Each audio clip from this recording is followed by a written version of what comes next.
And that sound can only mean one thing. It is time for another episode of the MLB Guardcast, brought to you by the Network 216. I am Mike Vorhies. With me, as always, the man, the myth, the legend, the extraordinary Bryan Shaw, and he's playing with a bobblehead. Bryan, what's happening, sir? Happy Monday. Happy Monday. We've had some news in the baseball world. We thought we should discuss it. And also, I think ahead of time, we should apologize if there's any weird audio issues. StreamYard has been giving us some trouble and changing sources on us at random.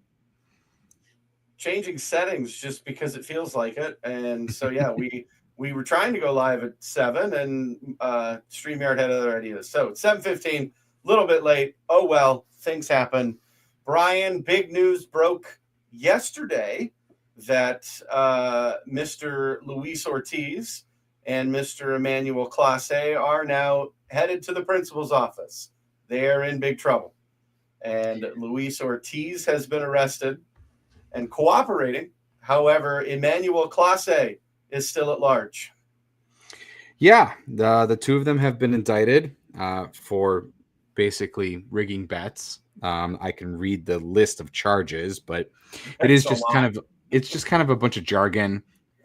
More or less, the MLB investigation into Ortiz and Clase has now become a federal investigation, and they've been federally indicted and could face up to 65 years in prison, the two of them.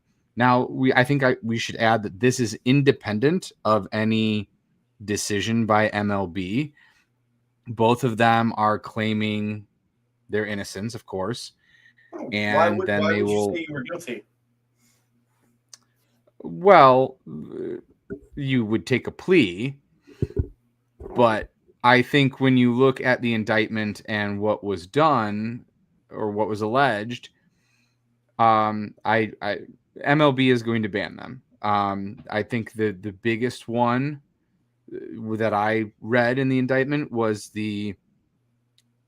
all right, I guess we can back up. So if we back up just a smidge, when this was first had come out and it looked like that there was pitches from Ortiz and pitches from Clase that was allegedly had connections to a higher amount of betting, I had said, like, okay, well, that's circumstantial. You basically need a text, a phone call, a relationship to the winner. You would need, some sort of money exchange. You would need proof of all those things. They have it all. All those things happen. Oh, yeah. It's insane that these guys had these kind of communications. And not just that, but here's where I wanted to go with this was it happened in game in one instance. Before Clase entered the game, while the Guardians were playing, there was a text exchange with a guy that was in the stands. And then they made a bet. So I think it's safe to say. I'm curious to wonder. I didn't think players were allowed to have their cell phones. They are not. While they're playing. So, Mr. Clase, let me ask a question. You're gonna make a ton of money. The Guardians sign you to an extension. You're gonna make money. Why throw your career away for $12,000? Yeah, it was very minimal amounts of money that the two of them allegedly made in this scheme. The bettors, the people who made the bets, supposedly made between like $400,000 and $450,000 over the course of the bets over 2 seasons. Ortiz is just this season. Clase is 23 and 25. There were no bets that showed up, at least according to the indictment. Now, I know a lot of people are jumping out. Well, did Clase throw the playoffs? Did he purposely lose against the Yankees? There are no bets or pitches in that series that are listed. I can answer that. He just sucked against the Yankees. I mean, that could very well be, but a lot of people are saying, like, what else did he do? Did he get paid off? And maybe he did. Maybe that's just not in text message or not part of this specific scheme, because that's the thing is all of this gets thrown in doubt at this point is, what all was he involved in? What all did he do? Because as you mentioned, they were paid a very minimal amount of money in comparison to their salaries. To you and I, 10 grand here, 10 grand there would be a big deal. Yeah. But to them, when you not necessarily Ortiz, but he still made $750,000 for one season of Yep. baseball. About But $800K for Ortiz. Clase A, getting paid $6 million or whatever it was, and then had more millions to go, very minimal amounts. So really It's unfortunate. sad. It's very frustrating. Obviously, Clase A and Ortiz are going to face a ban. I mean, I don't see how they're going to get away with this. They're not. They're going to 65 years in prison. I saw. Yeah, I mean that's if they're guilty on all those charges and things, but I'm sure that's just like a way to scare them into a plea deal or whatever. And I think regardless of any jail time, because the MLB hasn't made a decision yet, you are going to end up in a situation where there's enough evidence from what we know to just ban them, and they will be off the Guardians roster and off the Guardians payroll, which is an important distinction because we had to pay them last year. Now that won't be the case, I'm sure, and the Guardians can move on. But now I think more things are clear. First off, it was obvious that we as fans were left in the dark about this. I'm sure the MLB knew that there was federal investigation going on. I'm sure they knew. I'm sure other people were interviewed. Like, you can't tell me that members of the Guardians organization weren't interviewed and asked about like text messages and those kinds of things. So I'm sure that they knew what was going on, and now it makes more sense about the distractions and I think we clearing need to out the lockers. We need to tip the cap to the Guardians, because if the players knew that this was going on and they still fought the way that they did and made it into this, like they fought their asses off to get into the playoffs and to make a little bit of noise, even though we ultimately fell short. I mean, that's kudos to them. Knowing this was coming, they could have easily just rolled over and died and said, Detroit, you can take it. We'll just sit here. We're going to stick our tail between our legs and we're going to go home. And they didn't. They fought. They made it into the postseason. So kudos. Stephen Vogt did what he could. You lose your closer. You lose a guy who you thought was going to be a very reliable starter. And you're forced to kind of play mix and match, which we had to this year. And now we won't have to worry about either one of them because they're going to get banned from baseball. So hopefully it was worth it for them. I'm a very bitter fan when this news broke. I'm really glad that we did not record yesterday, because it would have been a completely different attitude for me. Like, if they want to be selfish and throw their careers away to play a game that you're supposed to love, and you get paid hundreds of thousands of dollars, if not millions of dollars, it's sad that they were that selfish. So good riddance. Well, I mean, and also selfish from the standpoint of, like, Clase A was an asset of the team in terms of, like, you could have traded him this offseason, or you could have traded him during the trade deadline. Stole him from Texas. And we stole same him thing from the Texas Rangers. And same thing with like Luis Ortiz. You traded Andreas Jimenez for him, and I've expressed my feelings a lot about Andreas Jimenez, but you've basically, I think we have a minor leaguer left from that trade right now.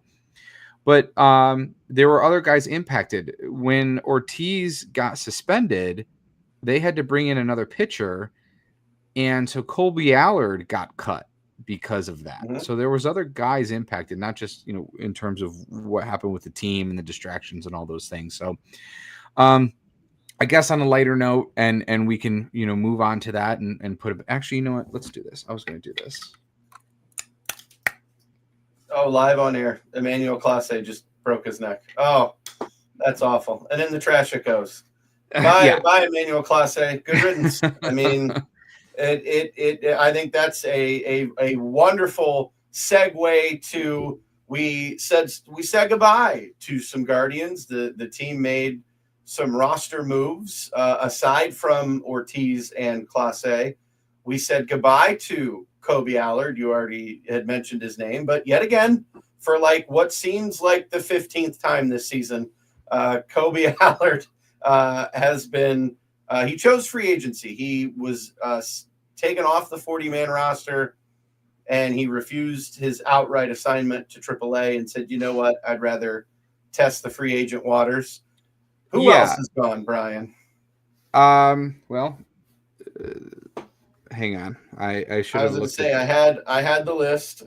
I took the list away. Let me get it back. I got it. Hold on. I got it. Let's see here. Da-da-da-da, da-da-da-da-da. All right, where'd they go? This is awful. Thanks for waiting, guys. Stand by. It's not in our Twitter. Is it in the chat? It must be. I have so many things open and trying to figure out. All right. Matt Crook, left-handed pitcher that the Guardians picked up off of waivers earlier in the year from the Oakland A's. Just the A's and then the Yankees. He didn't pitch for us at the major league level. He's gone. A big one here, Ben Lively, who my eyebrows rose there. He was sent to AAA and then said, "Nah, I'm not going to AAA. I'm out. See ya." Well, I I he think did get injured. Is he eligible to is he going to be out for most of 26 or for half of 26? so. That does sound like that's the case because Lively is a little bit older. Keep in mind, both Allard and Lively were arbitration eligible. So basically, the Guardians decided, they needed to free up some 40-man spots for the upcoming Rule 5 protection, which will be in the early part of December. And so they needed to free up some space. And so Lively and Allard were two guys that they cut ahead of having to give arbitration deals. Now, we could see some more of those. For example, Nolan Jones is arbitration eligible, Sam Henches, David Fry, Matt Festa still on the team, and Will Brennan. They are here for now. If they need more roster spots, those guys could be non-tendered. Now, I was surprised that Festa was kept over Allard. I would have done it the other way because I guess there is. We had discussed this a little bit in our chat thread. I wonder if Allard is thinking he can go be a starter somewhere, and I think that's what he's looking for. Well, regardless of what he's looking for, you had control. You had him under contract. You could have just given him his arbitration and given him $1.5 million or whatever, because it is reported that the Guardians do want to bring him back. He didn't want to play for a team that allowed Ortiz and Clase A to be boneheads. Maybe. That could be. Maybe he wanted to go elsewhere and didn't want to. But it does sound like we got to talk about the big one, and that's John Means, who didn't even pitch for us at the major league level. We signed him. He did all of his rehab here, made starts at Lake Erie, made starts at Akron, made starts at Columbus, and then declines his option. We declined his option. Yes, Cleveland declined his option, and he is now a free agent. That was a shock. He's another one. That allegedly they want to bring back. I think it's twofold. One, if you look at the reports of what his velocity was in minor league, he's slow to recover from his Tommy John. His fastball was in the around 90 point something, so not great. Well, and he was never. And so then you have to ask yourself, sure, but then you have to ask yourself, is that worth $7.5 million or $6 million or whatever his option was? And can you bring him back on, a minor league invite to spring training depth deal, or, sign him for like $2 or $3 million instead? Or does he want to continue his rehab with Cleveland? Same thing with Ben Lively. I would imagine Ben Lively will want to continue his Tommy John rehab here with Cleveland. So those guys may be back. This could just be procedural, and the Guardians didn't want to give them those salaries. But we do have projections for the other guys, and it's rather minimal. Like Nolan Jones is projected to get $2 million, Sam 1.3, David Fry 1.2, Festa 1, and then Will Brennan $900,000. So yes, as you mentioned, some of those guys could be gone. So with that, I'd like to talk about what we have in terms of money available. And I know this stirs up people and they're gonna say things and whatever, but we can still Hold on, actually but talk before and we have get that out of before we get I'll discuss that in a second. Our contract is up as well, right? They have not re-signed us yet either. The Guardians. They haven't re-signed you or me, correct? I haven't seen my new contract yet. Yeah, sure. if we're saving a little bit of money, I'm just saying, you and I haven't been given our deals yet, so potentially we could be free agents as well. I'm just saying. And for those that want to be idiotic and throw out about our owner and how cheap he is and how he doesn't open his checkbook and yada yada yada and this, that, and the other, just shut up. Keep scrolling. Yeah, I mean it's not a helpful. It's a dead issue. Yeah, doesn't help anything. We've heard we it. Know. It's been talked about. We know, right? But so with the if they keep the current arbitration players, the ones that we mentioned with the the projections, their current active payroll would be at about 62 million. And last season they spent at around $40 million in free agents. When you add up all the guys, now, did any of those guys produce anything? Not really, outside of Jacob Junis. It was a lot of money wasted. So I think they have another about 30 to 40 million to spend this offseason. And this is also going to probably be partially, there is the potential that there is more available if you believe what the team says, and that money in is money out. And again, don't want to get into it, but there is the potential that the team got a pay bump from the streaming. So we had talked with Jim Rosen with Rosie earlier in the season how that pay structure is going to be different. They didn't have guaranteed money known coming in, that some of that was going to basically be part of next year because they didn't know how much money they were going to make with the streaming services. So if you got a streaming subscription outside of cable, then that was extra revenue for the team. So that could be added. Plus, we are changing TV providers again this year. Again, ESPN is picking up all of the teams that were homeless from the Bally deal and were on their own. ESPN is picking those up. That deal is not finalized yet. We don't know how much they're going to make. We didn't know how much they made last year because MLB negotiated that. And if you all remember, it came down to the very last minute with who had the distribution rights. But so with all that, hold on really quick though. Does that mean that Guardians TV then is a thing of the past? It won't be back next year? Will it be called it? Maybe. It might be called, now I think the streaming will still be at Guardians TV, but we might have a new channel called like ESPN Great Lakes. Yeah, okay, that makes sense. Or something like that. Like it might be called ESPN Great Lakes, where then that's where the Guardians are. ESPN's got to do something. They signed that huge deal with the WWE, and they're taking on water. So of course the baseball won't be as bad as what WWE has become for them. So that's okay. Yeah, we'll make sure they get some revenue. So there is that deal.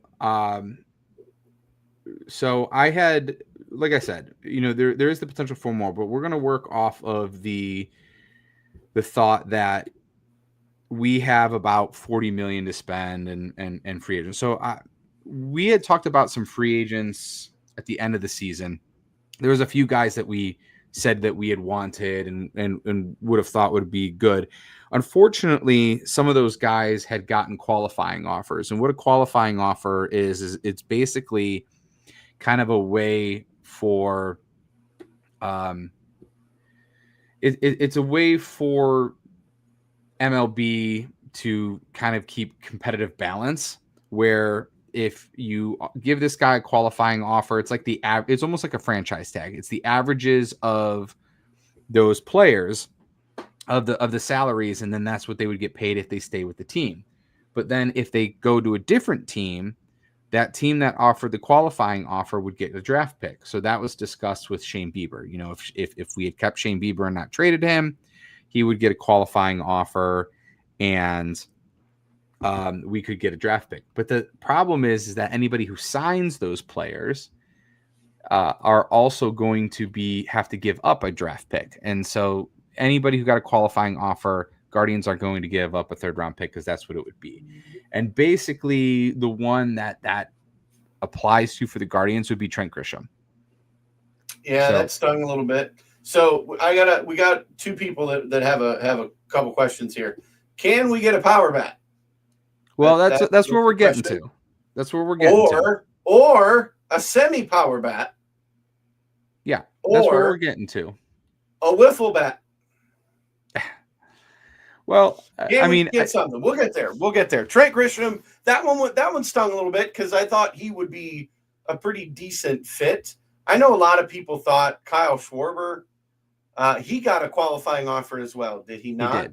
He did. Yeah. So he's not coming to Cleveland. You can take him off the table. And so part of that then too is when I was doing this research, I eliminated anybody that's going to get over a 3-year deal because Cleveland hasn't signed anybody to a 4-year deal or greater that was a free agent since Michael Bourne and Nick Swisher. So it's been that long. How'd those work out? Well, they didn't work out good, but that was the last time that we had a 4-year contracts for the Guardians. So eliminate those guys. But I have some players that I think they will target, and I think that this list of guys, if they end up moving on to different teams, is a lot better than the free agent list last year because we had also talked about that okay, yelling about getting a power bat.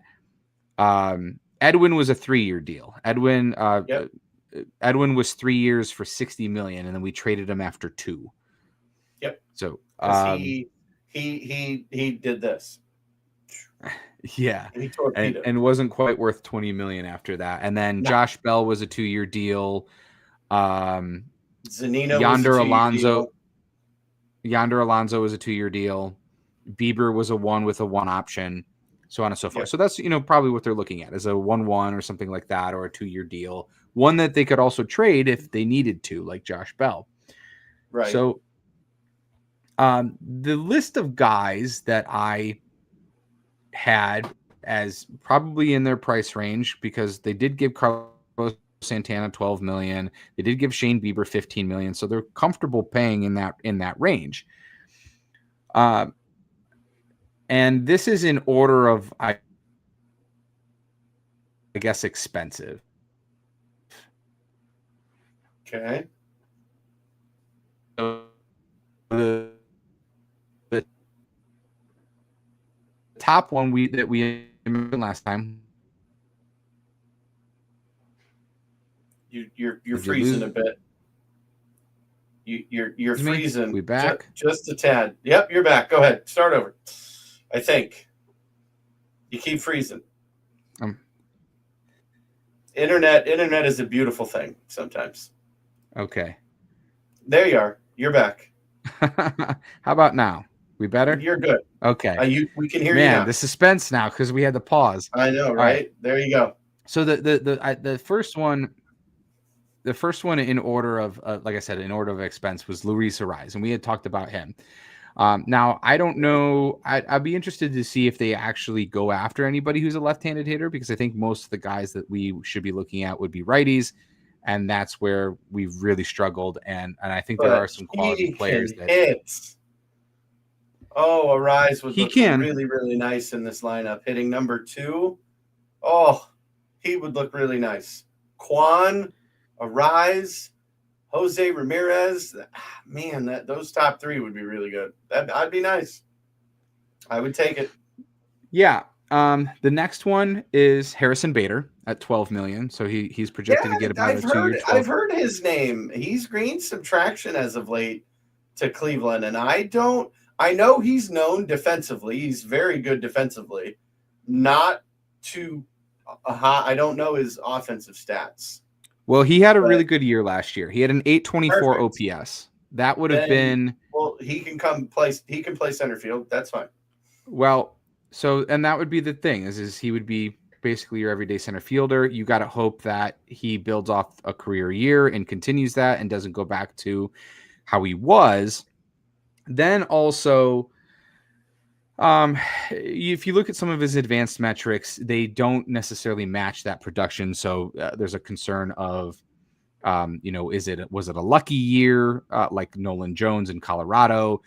And also, some people have expressed concern about the personality and is that a fit for the Cleveland clubhouse? Okay. Yeah, very true.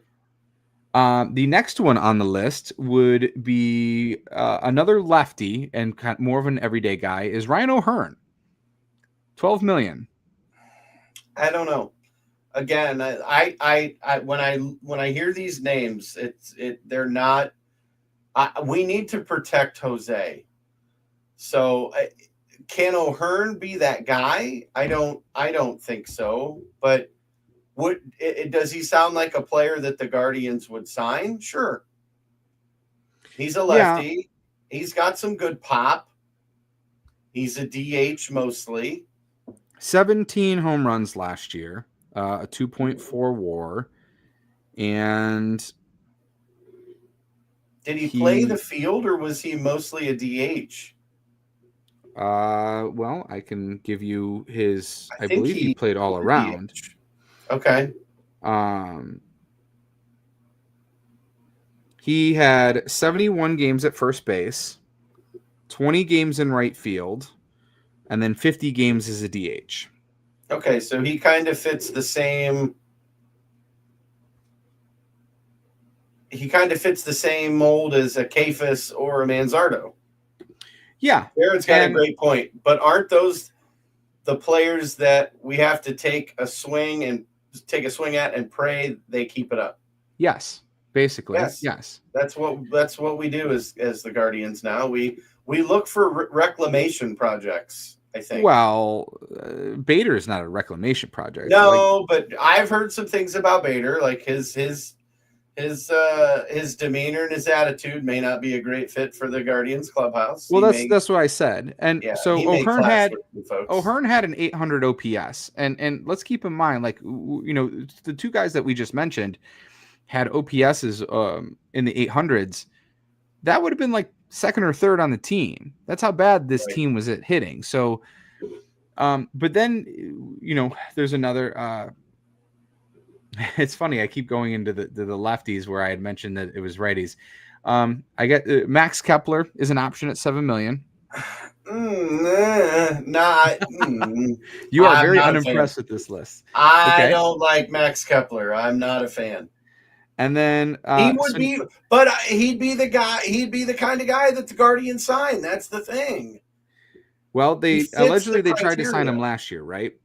Yeah, he was on the list. All right, let me give you some guys that we need some righties. Right. Okay, here's the righties list. Okay. Austin Hayes, outfielder. See, he's the kind of guy that would fit this team. He can play right, left, center. He's got a little bit of some speed. And only projected to make $7 million. Sorry. If they can hit, does it really matter if it's left or right? No, not really. Well, in the other cases of those guys, as long as they can hit both righties and lefties, I guess. Well, and in this case, with the right-handed hitters, these guys are going to be lefty mashers. Austin Hayes had a 9. I agree. I do hate this right and left stuff too. I do. Okay, but you won't when you hear this, because this is relevant. A 949 OPS versus lefties for Austin Hayes. Yeah, I would take that. All right, and only projected to make $7 million. What did he hit home runs? He only hit what, like 12 though? Yeah, it wasn't a ton. He's not a big pop bat type. He's a more contact hitter. Okay. How about Miguel Andujar? He's one of those people, man. He resurrected his career with the A's. And I am befuddled. Yes, I would take him. He can hit. At only $5 million, and a guy that hits 986 OPS versus lefties last season. Does that sound interesting to you? Yes, I would take that. How about Rob Refsnyder? He hit 959 Yeah, he's OPS one of versus lefties those last that season. he's a utility guy. He plays all over the diamond, so again, fits the Guardians' criteria. I mean, if he can hit, I'm all for it. All right, and then one more lefty that I thought would be an interesting signing, and then this is again kind of falls under your Kafis and the But O'Hearn. here's the thing: if they play first base, that's okay because Kafis can go Kafis into the plays second. outfield as well. Yep. Right. Manzardo cannot play the outfield, and Manzardo's, I think, going to be strictly a DH for us. How about Rhys Hoskins? Now, is this healthy Rhys Hoskins who can give me 30 to 40 home runs? Yeah, who can give me 30 to 40 home runs a year? Slide him in the lineup. Yes, please. Okay. And then the last one, Willie Castro, a 752 OPS versus lefties. Now, Willie Castro is an interesting one because sorry, going through these names reminds me of Major League. Who are these guys? Jared, you got to watch baseball. If you know baseball, then you kind of know who these people are. Willie Castro played for the Twins for a while. He's played for the Tigers. So did Kepler. Kepler did as well. I mean, Castro's one of those guys, though. He hits everywhere he goes, and he can play center field. He can play second base. He can play he's one of those utility guys. Great club guy. I've heard that he is a very great teammate. So the list makes sense. Now, it's a matter of how much money do the Guardians want to spend. Well, here's the thing is, with what those guys are projected, there's room to sign two of them. There, you don't have to have just get my pick isn't on that list. Okay. I want Marcell Ozuna. I want the big bopper. I want a guy in this lineup that we can slide into that 4 spot in the lineup, that cleanup spot, and know that he is going to hit between 240 and 250, and he's going to hit 30 to 40 plus home runs, and he's going to be close to 100 RBIs. That's what I'm looking for. But here's the thing: is Ozuna still that guy? I don't know, because he hit 21 home runs he was not last year. So is he Josh Bell? Is he a guy that's gonna be terrible for you and you give him a lot of money? This game is a game of chance. Yes. What are they projecting Ozuna at? Probably I think more than what the Guardians. Yeah. 12 million might be a little much. Now, well, because he is older. Who would you rather give? Well, hang on a sec. Who would you rather give 12 million to? Harrison Bader or Marcell Ozuna? Because they're both projected to get the same. Bader because of his defense. Bader because of his defense, and he can run. Or would you rather pay an extra $2 million and get Luis Ariz? I would like. So here's the two that I want off that list. Right? Okay. I'll give you my top 3. I will take Rhys Hoskins if he's healthy. Okay. I would take Rhys Hoskins if he's going to be healthy. I'll take him in our lineup. Now, I would take Luis Ariz as my second pick because I know he can hit like 300 all season long, and he could be in that 2-hole, and he could protect Jose a little bit. But if we can't get Ariz, I'm okay with getting a player like Harrison Bader or a Willie Castro because they play great defense and they get on base. Yeah. So there's 4 guys that we could, and we don't know what this team could do. They could go out and make another couple of trades and be like, oh, well, we didn't see that coming. Yeah. Taylor Ward's name has been brought up. Joe Adele as well. Josh Naylor his name's been thrown around that the Guardians may entertain signing him. And here's the thing. I have a feeling the city would mutiny not saying that Josh is a bad player, but why in the world would we trade him if we were just going to sign him again? That to me doesn't make sense. Well, because you got a pitcher in return. We did, but can we afford Josh Naylor? I mean, Naylor's going to get some money this year. Naylor's probably going to get, I'd say 4 years, $75 million, something like that. And so I I was think it's more thinking the 4 years, years, and 80. and they were worried about his health and all those things, and Yeah. and then I had his name, and then I just blanked. Outfielder for the Red Sox, Jarren Duran is another one that's come up. I've heard his name, but I have heard that the Dodgers are all over him too. Maybe. So if we get So into a there are pissing guys on the contest with the trade, but Dodgers, we the won't the win. unfortunate thing about trying to speculate on trade is you don't know if they're going to be available. You don't know what that other team is looking for in Right. terms of getting. These were 6 to 7 to 8 guys that are in the Guardians range that all were better than the players you had on the team. That was the thing is these guys were all positive WAR and they were all hitters last season than what we had at our positions. Yeah. Makes and sense. then especially against lefties, which Yeah. they struggled against. And, with Lane Thomas being injured pretty much the entire season, you were hoping that he would be there for against lefties. David Fry ended up hurt for most of the season. He's another guy that you would expect to do well versus lefties. So if you had a couple of, if you grabbed a lefty specialist and an everyday player, I think that really does lengthen the lineup out of that. And then, they as were we hoping talked Lane about, Thomas was going to be that guy to be yes, that lefty specialist, and unfortunately, injuries derailed his career. and I think they could bring him back because at this point, with how last season went, he's a free agent. They could probably bring him back on $2 million. Now, the thing about Lane, and as much as I love the guy, they need to play him properly and play him not every day in center field.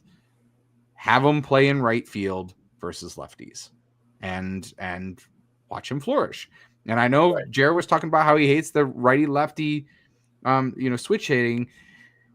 In some of these guys' cases that I mentioned, that's their bread and butter. If you're hitting a 900 OPS versus lefties and then a 600 OPS versus righties, then that's who that's who you should be facing.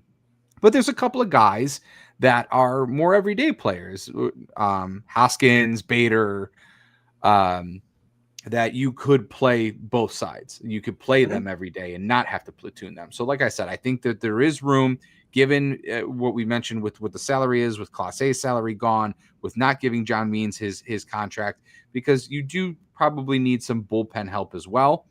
And you can sign 2 of those guys and it would get, like, if you did Andujar and Bader, that's only 17 million.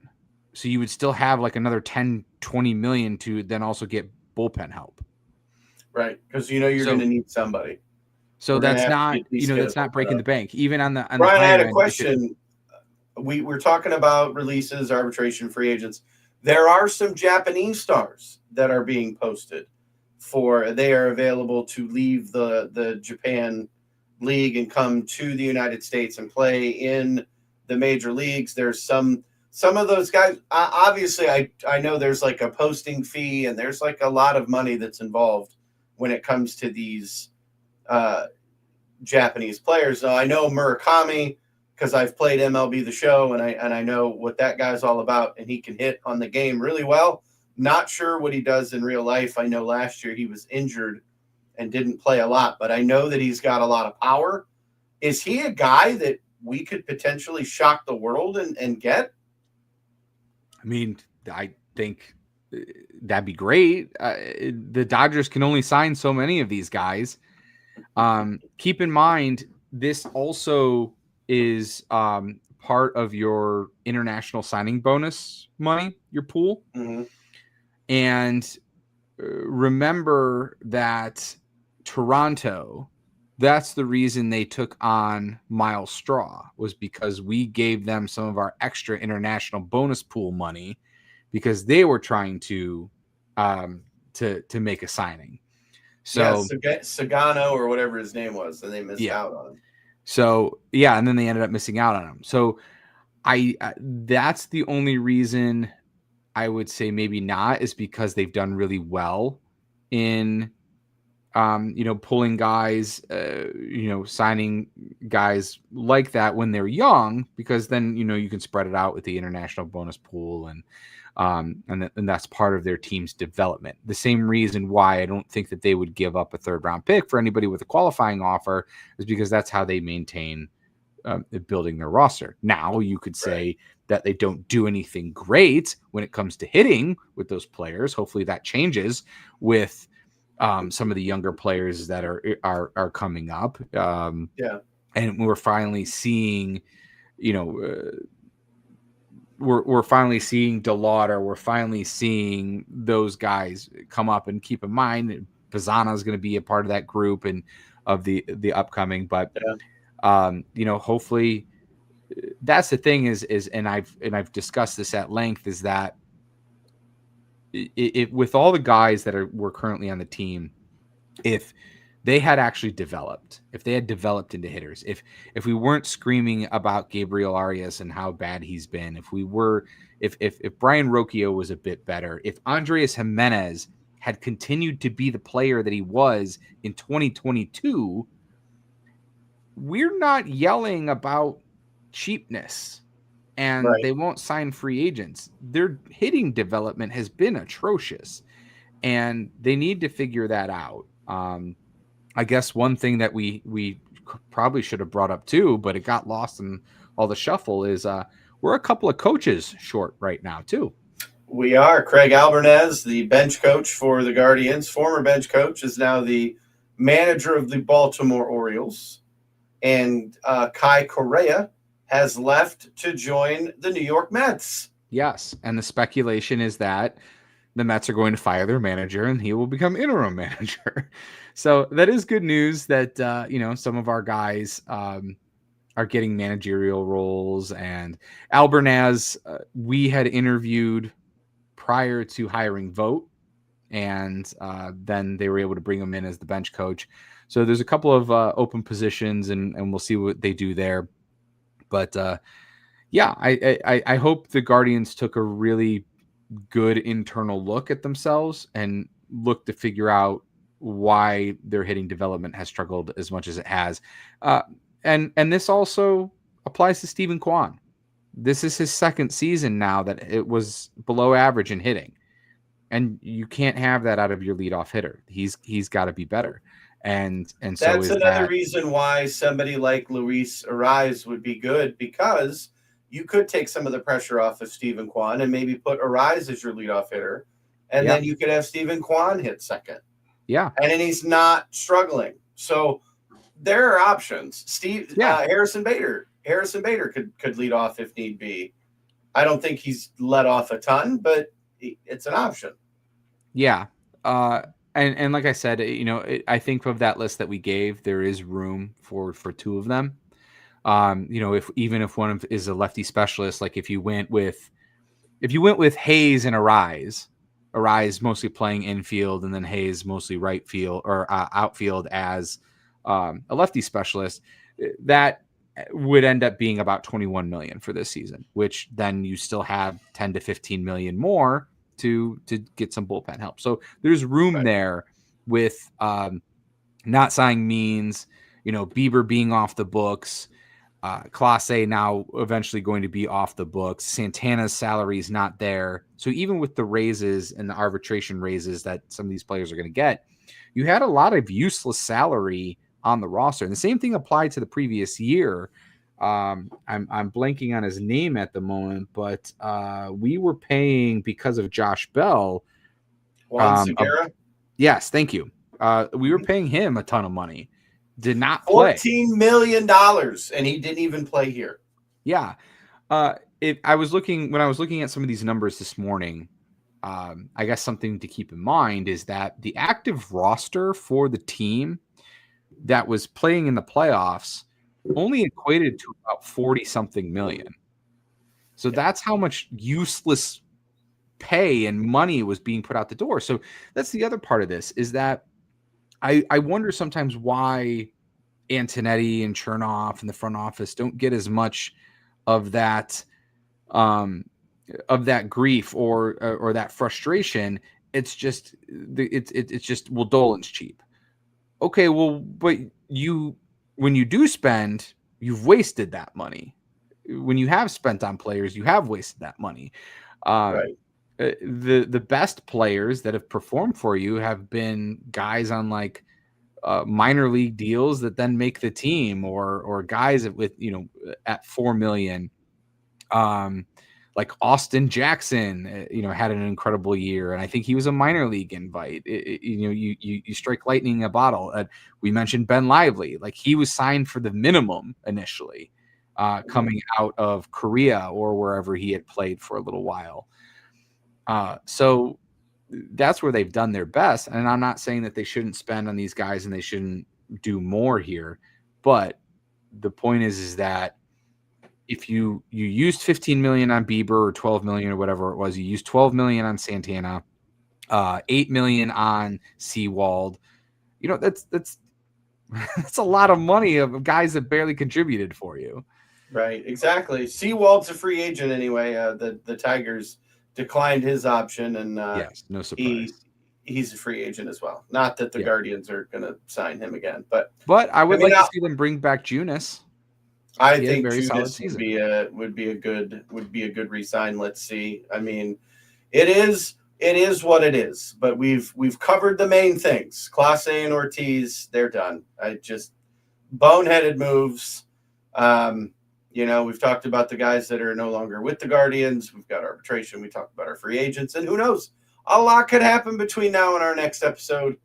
We weren't prepared to Yeah, record this one until the news broke yesterday. So the big dates it happens. is we'll have some 40-man some 40-man protection, so some guys added to the 40-man roster because the Rule 5 draft is coming up at the beginning of December.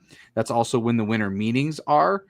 And I put together a list of all the free agent signings and trades that have happened, and Antonetti usually does wait until around the winter meetings, if not later.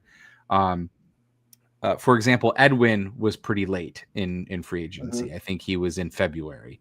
So just because that they don't, jump on guys right away doesn't mean they're not going to do something. But there is a lot of action in the early part of December at the winter meetings, or at least that's when Antonetti usually starts to get going on things.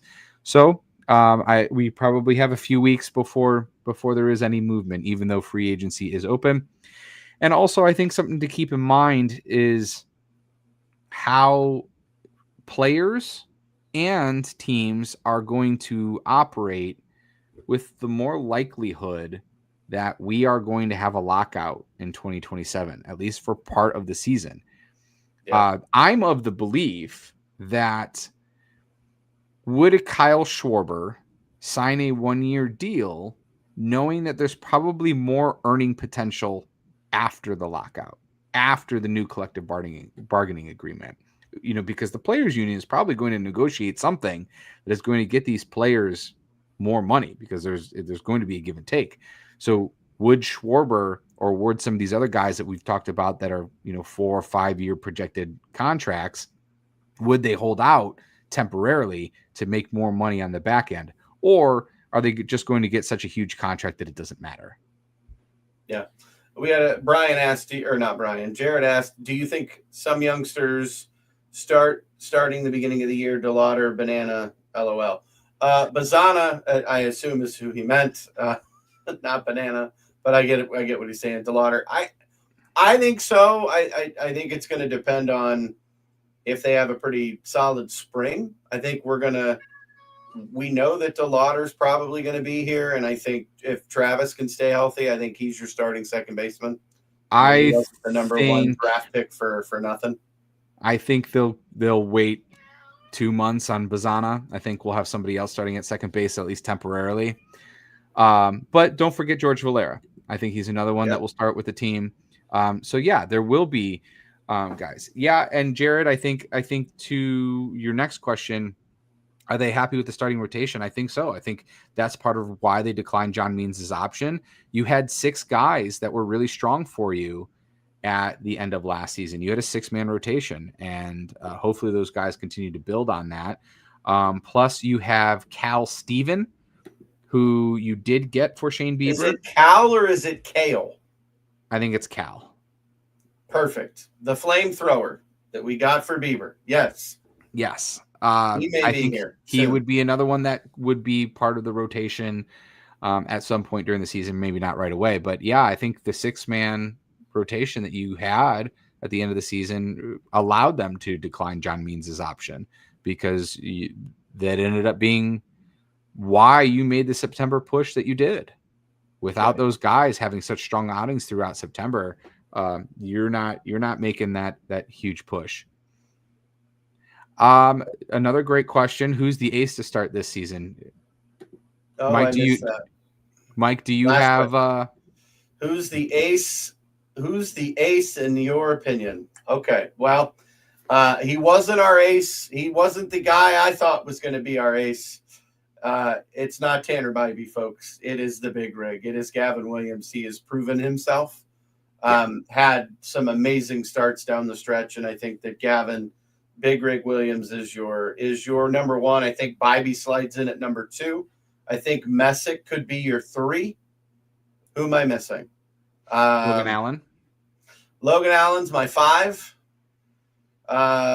Who's my 4 now? Who would that be? Who am I missing? Oh, my goodness. I'm trying to go back through and think of all of our pitchers that we had last year. Oh, wow. I'm embarrassed. I should know this. It's not Tristan Cantillo. McKenzie. Yes, it's Mr. Cantillo. He should be number 4. There you go. There's my starting 5. Do I like it? Sure. I think it's doable. They had great seasons. Can they duplicate it? I don't know. Do I think there could be some guys down at AAA that might try to make their way? Maybe. Could there be some trades in the works? Maybe. Don't forget Slade. 6-man rotation to start the year. Got it. Or now that Kobe Allard's gone, does Logan Allen then slide into that long relief role? Yes. Possibly. But then Cantolo. There's also I love you, Jared. Jared's trying. He says Cantolo. Close. Cantillo. Close. There's also love you, could we see Daniel Espino move into a late? Yeah. Ooh. Yeah. Ooh. The name somebody we haven't talked about for like 4 years. He doesn't play for us anymore, does he? Oh, wait, he's been injured all the time. That's right. But he's a possibility. Had a very strong. Trevor Stephan comes back. Yes, Trevor Stephan comes back. Henches. Oh no. Sam comes back. Now he took it too far. Now I feel bad. Fat thumbs and a pinched nerve. And auto. Yeah. See, I get it. Jared, we're having fun with you, buddy. It's all good. Love you, bro. So Espino had a really strong Arizona Fall League, and his velocity is up there. And given now that you have an opening at the back end of the bullpen, it's not. And stop telling me it's going to be Cade Smith. It's not. Cade Smith is not built that way. He is a setup guy. Yeah, it might have to be Cade to start though. Nope. I don't think you're just going to call. We're going to spend money. We're going to spend money and get a closer. Oh, you think so? I do. I think we're going to spend a little bit of money, and we can talk about that on our next episode. How about the guy that the Rays just let go? Peter Fairbanks. He's pretty good. At least I thought he was. He had a 2-something ERA last season. Come to Cleveland, baby. We'll take you. He knows how to close games. Why not? We're going to need a little bit of help at the back end of that bullpen, just until Cade's ready to take the reins. I'm okay with getting him some help, just so he has something. Because I don't want 7, 8, 9, 10 blown saves. No, thank you. We're not doing that. My heart can't take it. We need to close games. I get blowing 1 or 2 or 5, but no more than that. All right. Well, I think the next time we'll talk is probably going to be sometime in mid-December when some of these hopefully signings or trades do start coming in, and we'll talk about it then. Mike. Yeah, absolutely. Find us on social media. I'm at Mike Vorhies on Facebook and Twitter. Brian, where can they find you and us? I am at WXSHAW on Twitter, Weather Shaw. Bryan Shaw on Facebook. We are Guardcast MLB on Twitter, MLB Guardcast on Facebook. We are on Spotify. We are on Apple Podcasts. We are on YouTube. and we are part of the Network 216. Jared, thank you for joining us today. Really appreciate the questions and guiding us along on talking about this. And Mike, I'm glad that we were able to move on from the down part of the or early part of this. We got the bad news out of the way. We had some fun to end the show. That's the way it needs to be. Start low, end high. Perfect. I'm all for it. We'll talk to you guys very soon once the Guardians make some more news, or who knows, a big trade could come, or major news, just like that broke yesterday regarding our two former pitchers who are now blackballed from Major League Baseball. But that's okay. We won't talk about them anymore. Signing off. Until next time, folks, be kind, rewind, do all those fun things, and we will see you very, very soon. Until then, ta-ta for now.